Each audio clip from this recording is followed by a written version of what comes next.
Welcome to Empower Half an Hour, a mental health podcast that brings firsthand interviews and testimonies to you.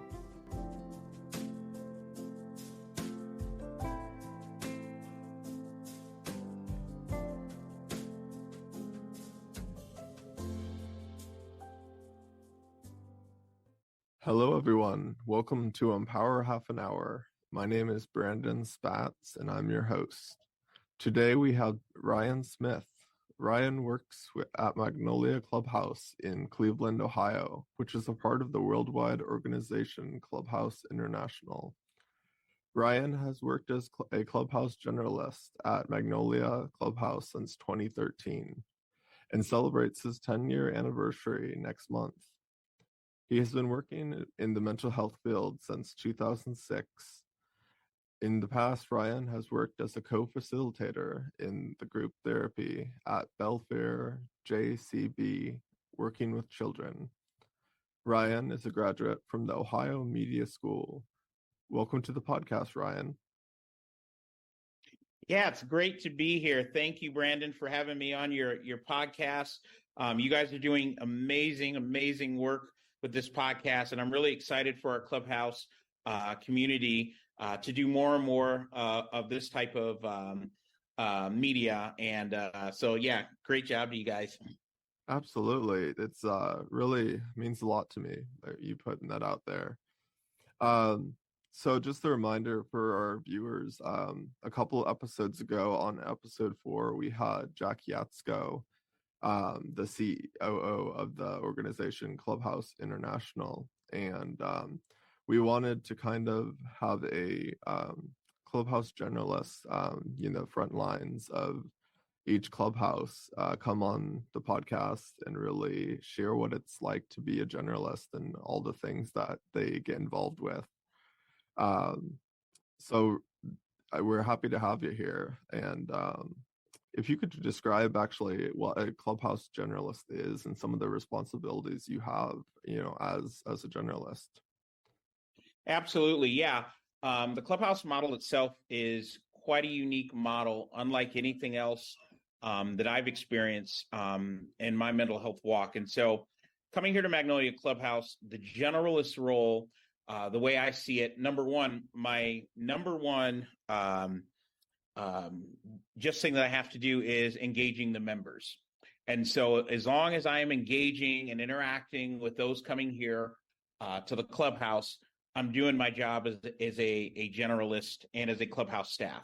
But the generalist role pretty much keeps a pretty basic look at our job here at the Clubhouse. We don't have specific things that we do it as, let's say, as an example, at another agency, you may have somebody that is specifically dealing with employment, or somebody who may be dealing with maybe education.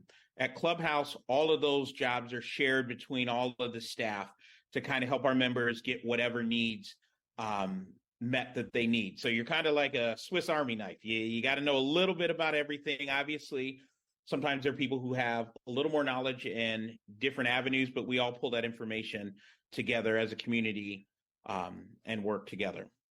So jack of all trades, to say the least. Jack of all trades, you got it. So one of the big things is with Clubhouse is working side by side. What are your interactions like with your day-to-day basis as a generalist?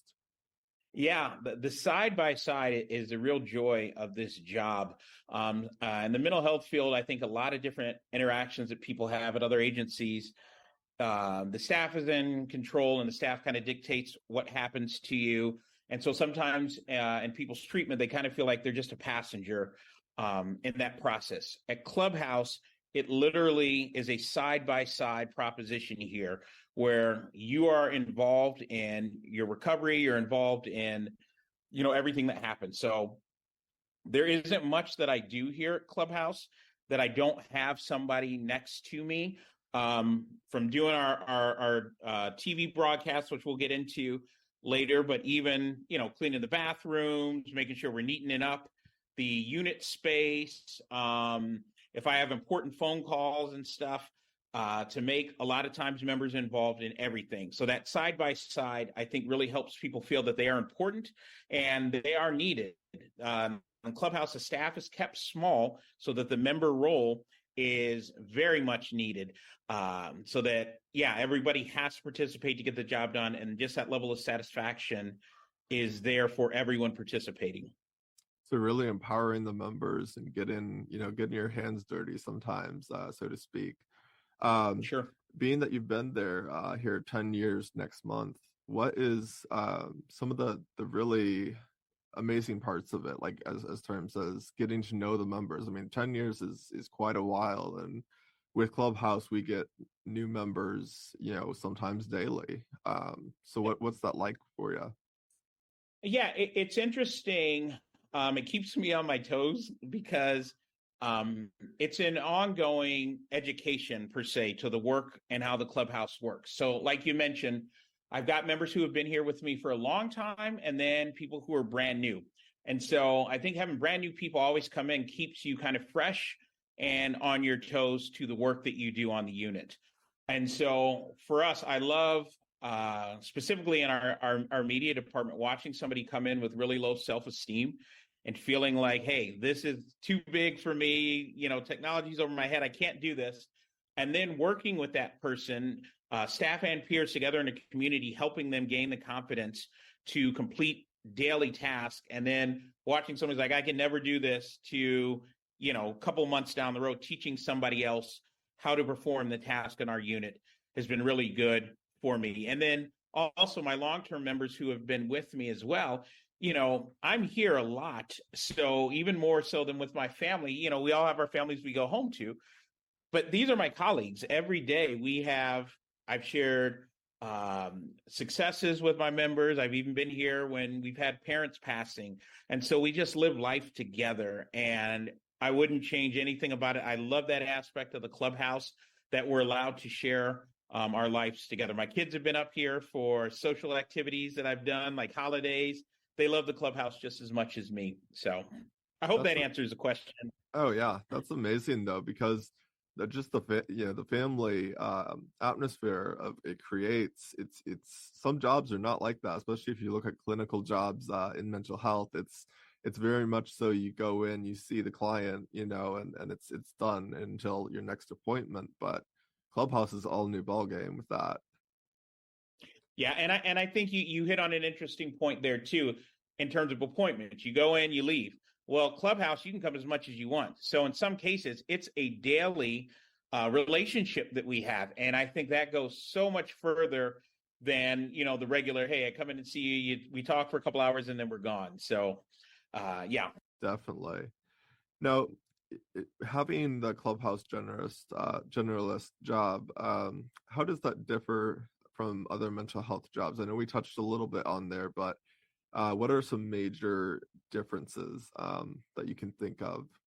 Yeah. Okay. So I was thinking about that a lot, because that is an interesting question. So my background, again, I did group therapy with adolescents and young adults. So my background was a little bit different than a typical case manager, yet some of those responsibilities are always part of the job, no matter where you're at in the mental health field. But I would say, number one, to clarify, the Clubhouse is a non-clinical model. And so that dynamic changes things a little bit. I think one of the big differences are, and again, we do have clinical stuff that we do here, but it primarily isn't that type of model. When you're in a more clinical model, I feel like sometimes the paperwork and all the stuff for the treatment doesn't get in the way, but it becomes the focus sometimes. Mm-hmm. And for us at the Clubhouse, the focus is more on the individual, more on some of the other needs that they have. So one of the things in Clubhouse is you're not your mental illness. So I'm not walking in, I'm like, oh, he's a schizophrenic or, whatever. You're not that. To me, whoever you are, we treat you when you come in as a person first. And then the therapy and everything happens as we build a relationship. So in a simple way, I think Clubhouse is more relationship oriented in treatment versus, more of a clinical treatment that people can get other places. So I'm a very relational person. I think you almost have to be to work at a clubhouse. And that is the basis for all of the recovery here. And another thing I think is choice.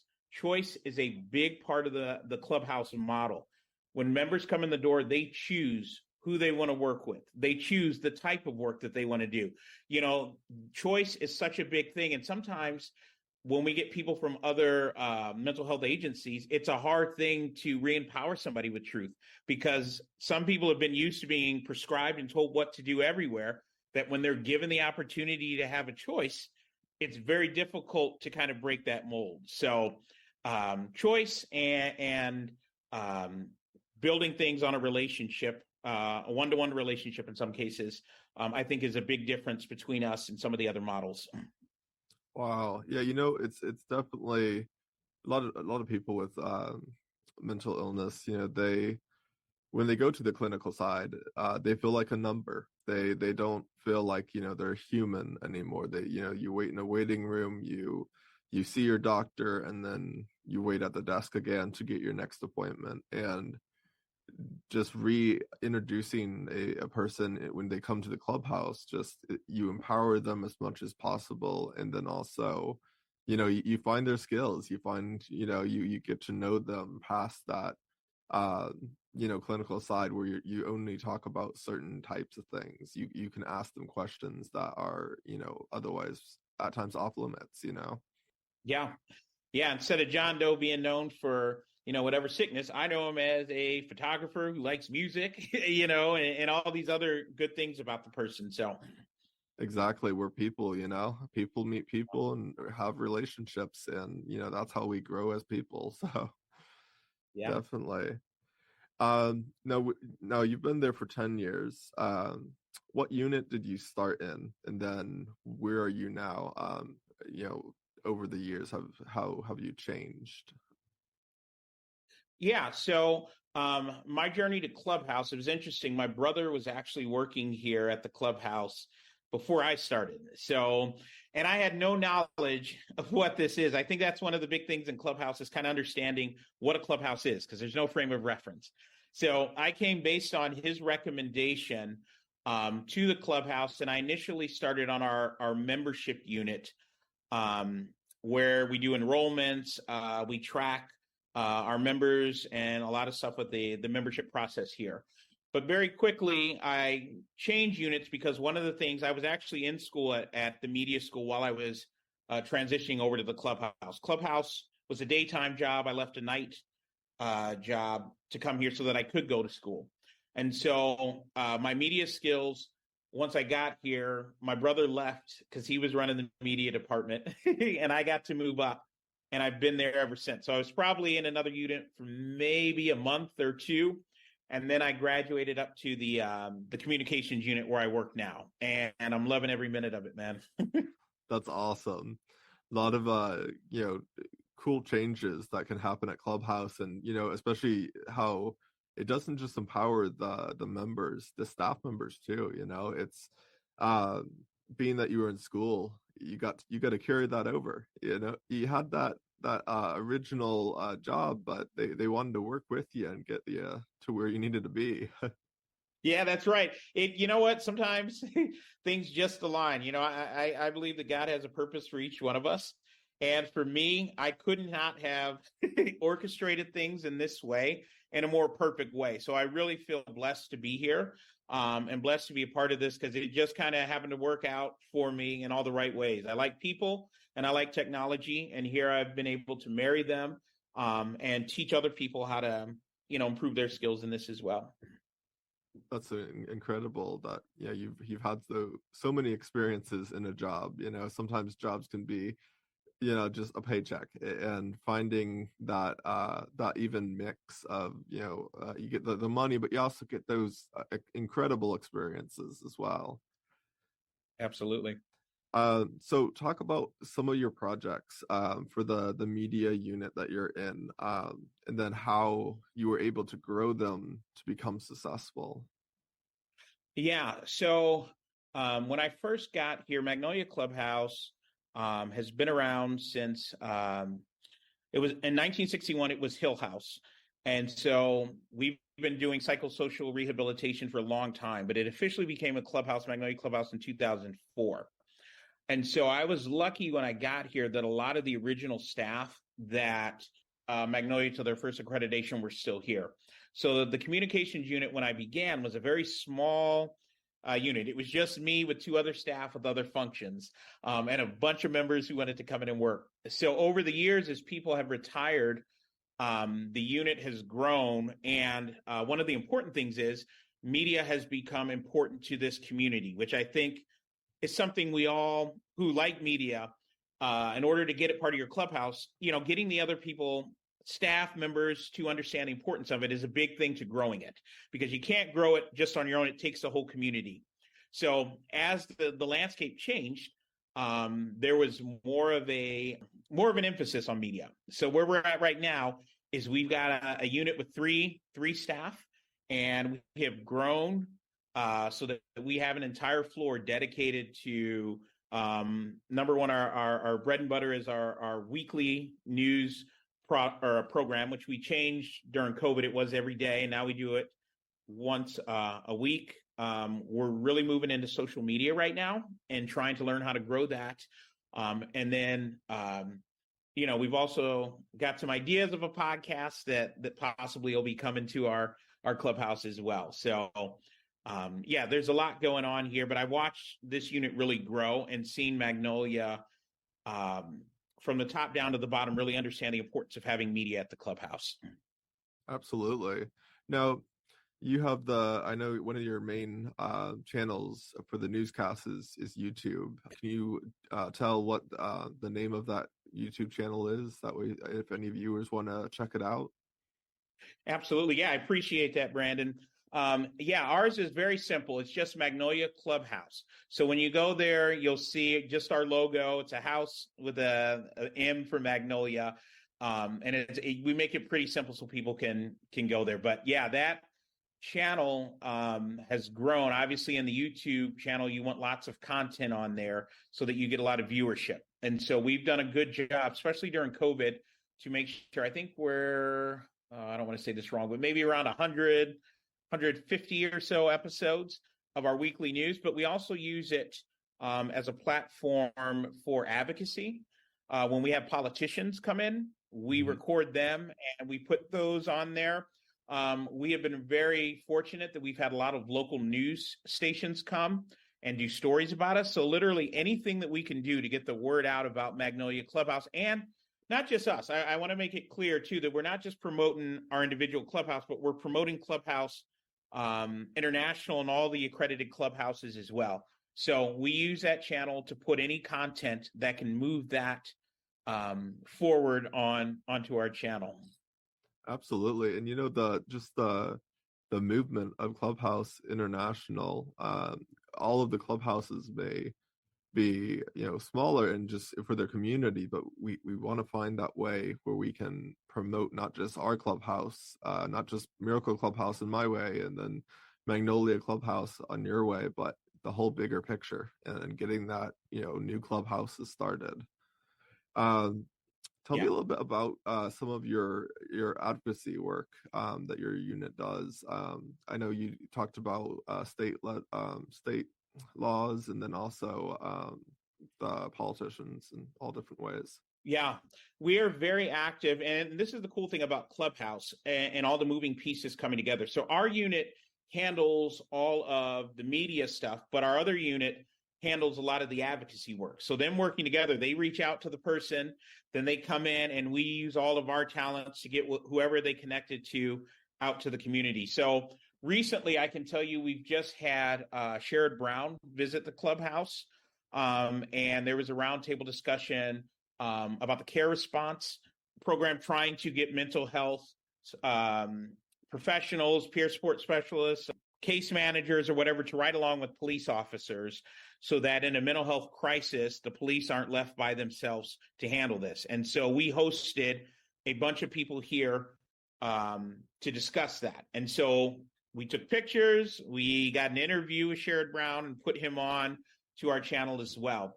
And so on that, when you've got momentum like that, we reached out to a bunch of council people as well. So as much as we can, we are reaching out to those people, but we also want to make it beneficial to us. So when they come here, and this is with the media part of it, if we don't put it on Instagram or we don't put it on Twitter, it's almost like it doesn't exist.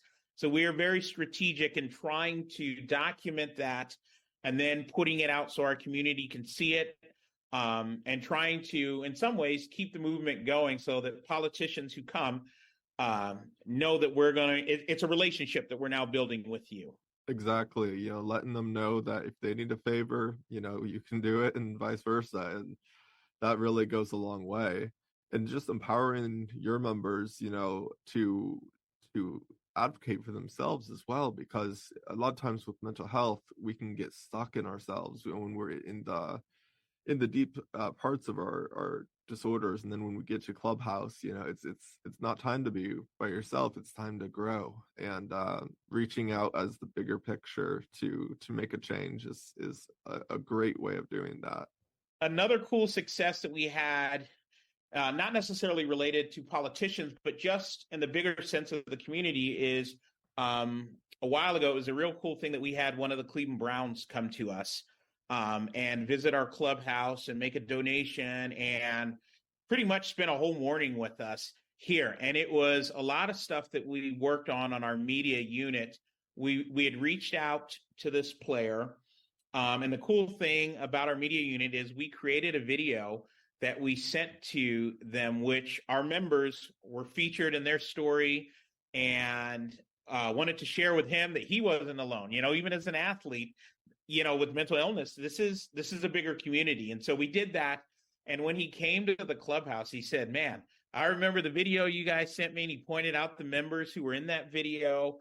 And it was really cool because the media department directly had something to do. Now, the whole clubhouse was part of it, but we played our little part. And then that interview also is on our YouTube channel as well. And it was really cool for us to see that, hey, there are other people too, whether you're rich or famous or you're not, everyone is affected by mental illness. And it was ecstatic when we had him come here to the clubhouse, and everyone was really cool. So we were really proud of that.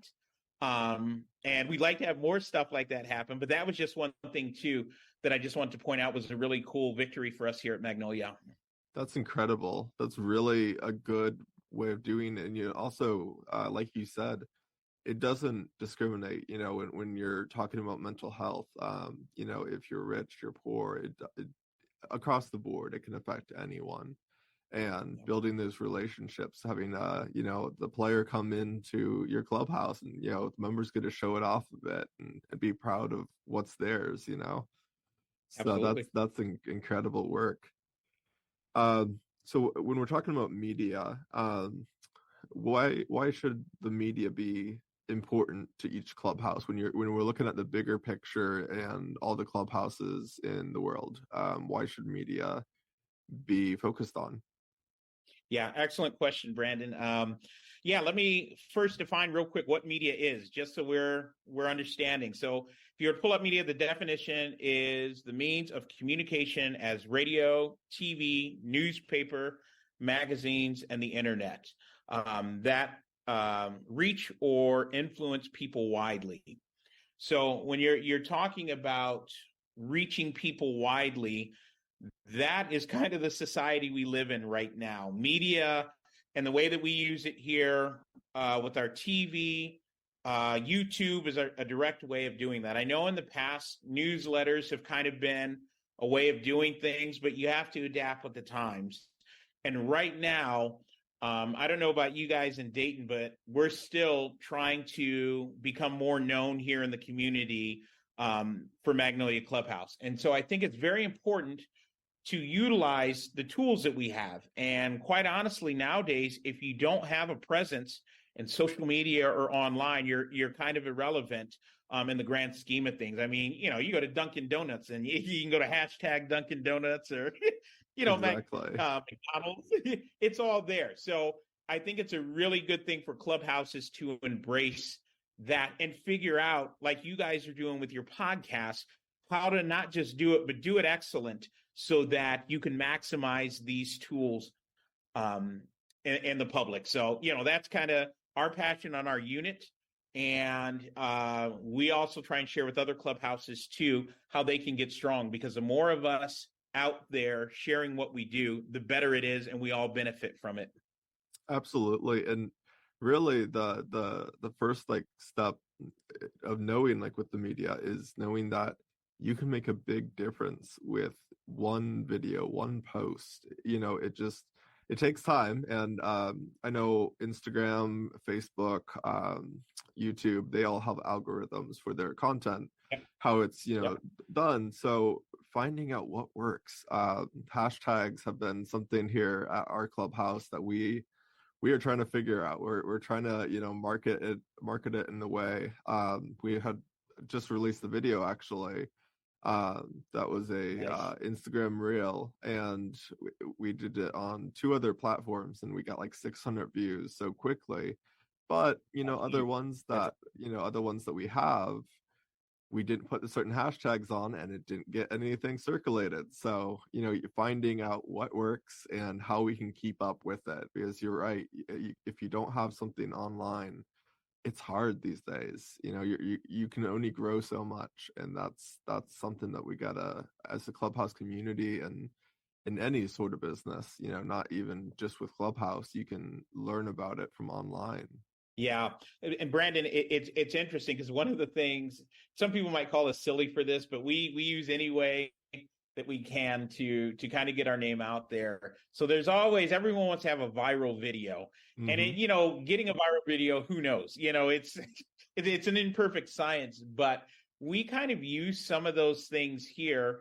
Number one, to have fun, but also a way to draw an audience who sometimes wouldn't know about us, with hashtags and with different links to come to our channel. So we've done everything from the ice bucket challenge to the mannequin challenge back in the day. And it's funny because we're starting to get good at it, because we just did, I don't know if you're familiar with the Beyonce Cuff It challenge or whatever. It's a little dance that everyone's doing. And we had a group of members here who were telling us for a while, we really want to do this, you should do it. And we dragged our feet for a while, and then we finally did it and put it up on our YouTube channel. We got 1,000 views in like 4 days on this video. But it was cool because, other than it just being something fun to do, what our strategy is if we can get into something that's already being viewed by a bunch of other people and connect ours to it, even if it's only a handful, you're in an audience now where when they click on our video and our description and in all of our links, it's directly connected to Magnolia Clubhouse. So we try to jump onto something going on and then maybe redirect them back to our cause and what we're passionate about. Great point there. Just getting in the viral trends, and not only that, but some of those trends have in the past have been like, you can nominate someone, and that's a way to get back, getting the community involved. Clubhouses are such great places of resources, and you're right. You mentioned earlier that sometimes we go under the radar for a while because we just, people don't know we're in our community, and doing things like that can really connect the community to Clubhouse and introduce them and say, hey, we're here, join us. Absolutely. Clubhouse around the world. Definitely. Now, with your media program, what are some of your future goals? Looking at short term and long term, both, what you want to do with it. Yeah. Well, short term, again, it provides such a good opportunity for our members to come in on a daily basis and learn technology, learn how to work with technology that the rest of the world is using. Initially, when I first got here, the technology was it was current, but a couple years back. And one of the things I appreciate about Clubhouse is that in some of our standards, we're always talking about making sure that what we're using is based on today's standards. And so one of the first transitions for us was kind of going from our old VHS tapes to a digital world. So now when members come in, what they are touching in our unit is relevant in anywhere. They could leave here and go somewhere else, and some of the skills that they pick up here are, very much transferable. Long term for us is always, I think, the same as most clubhouses, becoming more well known in the community, which allows us to bring more resources to the clubhouse here, but also get our name out there that we are a viable referral place for people who have mental health issues. And so, I mentioned the Browns player, but we are always looking for other celebrities, other politicians, other people who have influence in the community outside of Clubhouse to partner with us. So I can't tell you exactly what that looks like or who we're targeting, but that is always a big goal. People need to know about us. We don't want to be the best kept secret anymore. We want to shout it out. The Clubhouse is here. And so that's one of our big goals. And so, we're always kind of working towards that. I believe, as Jack says it, Jack Yatsko from our previous episode, it was, we don't want to be the best kept secret anymore. We want to be the best known solution, and that's so true, because it's a movement. We are definitely growing, and each year there's more and more of a need, and media can play such a big role in that. And it sounds like you have some things going. But totally understand if you can't say certain ones, but that I'm excited to see where you're going to go with it. Yeah.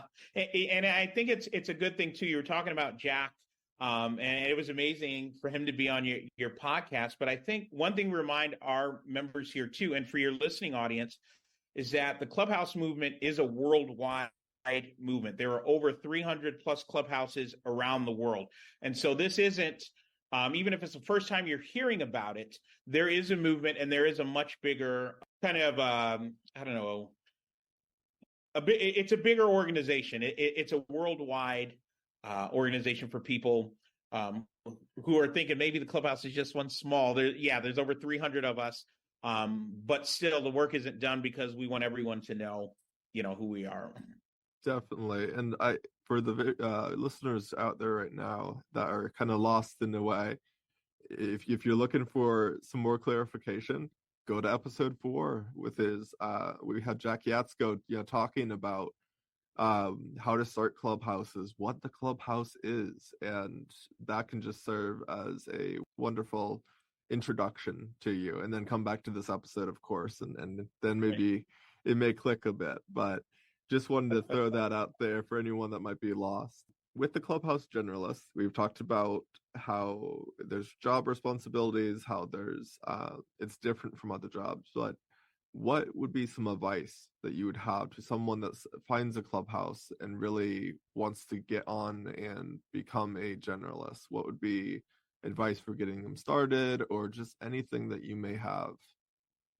Yeah, well, the first thing and the first resource that you would have if you are interested in becoming a Clubhouse Generalist or finding out more about us is Clubhouse International, or going to the website. There is a directory on the website where you can search by location to even see if there is a clubhouse in your area. And so I would recommend that you check that out if you want to hear more about Clubhouse. But the other thing, and I guess I say that because the only real way for you to understand what a clubhouse is to kind of visit one. For me, there was a lot of information and a lot of talk about it from my brother, my own family. And it didn't click for me, because as human beings, we all want a frame of reference. So, is it like a drop-in center? Is it like this, or is it like that? And there really isn't anything else like Clubhouse. So my recommendation, go to the website, check out, see if there's one in your area. And if there is, you get down there as fast as you can and go on a tour. Clubhouses are open to people coming in and learning about us. And so that would be the first step. And I can tell you, when I first walked into Magnolia Clubhouse, it was just different than anything else I had experienced. People were happy. There was a joyous environment in here, and it didn't seem like most mental health agencies I'd been to. So for me, immediately it clicked. I'm like, something's different about this, and it made you want to learn more. So yeah, find a clubhouse, go on a tour. If you don't have one in your area and you're on vacation somewhere, see if there's one there. but absolutely go in, and you won't be disappointed. Just the biggest thing there is just see it, just go in. And we do put judgments on things, and as as talked about in the previous episode with Jack, was that some people think it's low IQ versus high IQ, or and that's not a thing, because everyone has their own attributes to when they come to Clubhouse. And we're also people in recovery, so like you said, it's having people happy there. If you go to a clinical place, it might not be that way because they're still in their illness and they're still consumed by it. And seeing people in recovery is inspiring, and we all worked as a community to make everyone else grow. So great advice for anyone looking into becoming a generalist and getting started.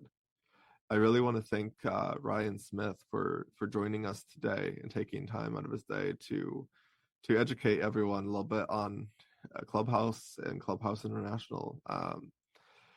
So if you want to know more about the podcast, go to Instagram under Empower Half an Hour. And as always, have a nice day, everyone.